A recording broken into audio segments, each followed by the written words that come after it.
Saka Animation mempersembahkan kisah si rusa dan si kulomang. Di sebuah hutan di Kepulauan Aru, hiduplah sekelompok hewan. Mereka hidup berdampingan dengan rukun dan damai.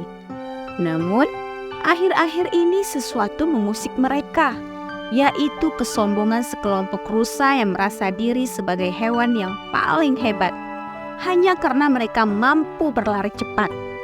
Pada saat itu, memang tidak ada hewan lain yang mampu menandingi kecepatan mereka. Semakin hari kesombongan mereka semakin menjadi-jadi. Mereka terus saja mengajak hewan lain berlomba lari dan mengejek mereka.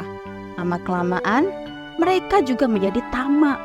Rusa tak hanya menantang hewan lain untuk berlomba lari, mereka juga menyita tempat tinggal hewan yang kalah dalam perlombaan itu. Akhirnya, hewan-hewan lain tak memiliki tempat tinggal. Sebaliknya, rusa-rusa itu menjadi penguasa hutan tersebut.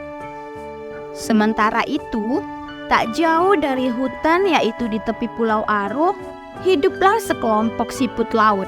Tempat tinggal mereka indah dan udaranya masih segar. Meskipun siput laut yang tinggal di sana cukup banyak, mereka saling setia kawan. Kelompok rusa yang mengetahui wilayah itu ingin menguasainya. Seperti biasa, pemimpin rusa berniat mengajak siput laut untuk berlomba lari melawannya. Dalam hati ia tertawa. Bukankah siput jalannya sangat lambat? Aku akan mengalahkan mereka dengan mudah, pikirnya. Lalu ia menemui pemimpin siput laut yang bernama Kulomang. Di luar dugaan, Kulomang menerima tantangannya. Baiklah, jika itu maumu, jika kau menang, ambillah wilayah kami ini, jawab Kulomang mantap. Sebenarnya rusa terkejut mendengar jawaban Kulomang, tapi ia tertawa dalam hati. Benar-benar tidak tahu diri.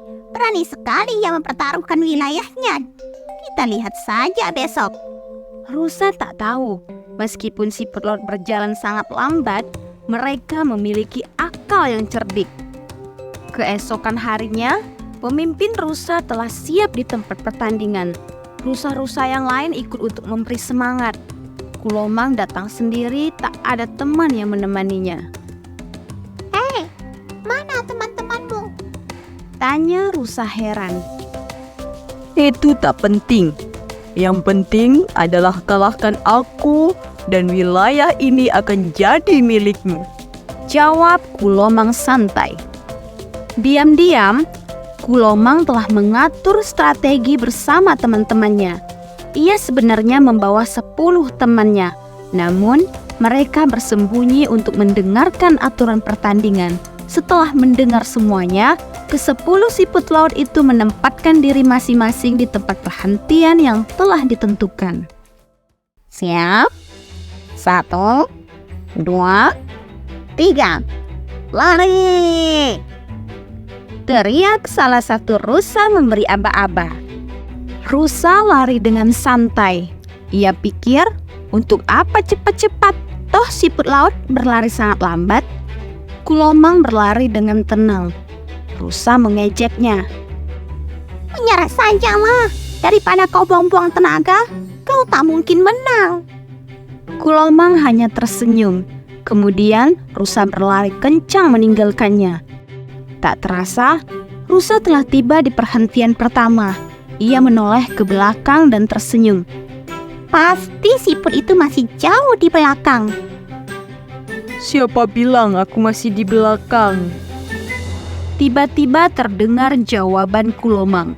Sebenarnya itu bukan Kulomang, melainkan temannya yang menunggu di pemberhentian pertama. Rusa terkejut setengah mati. Ia heran, bagaimana Kulomang bisa mendahuluinya. Tak mau kalah, ia berlari melesat menuju pemberhentian kedua. Kali ini pasti ia kalah. Ejek rusa sambil menengok ke belakang lagi. Tapi, apa yang terjadi?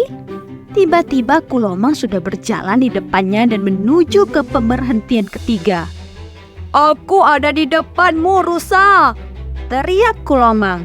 Rusa terkejut. Ia berlari lagi secepat mungkin. Ia tak mau kalah dari Kulomang. Namun, setiap kali ia tiba di perhentian, selalu saja Kulomang sudah ada di depannya.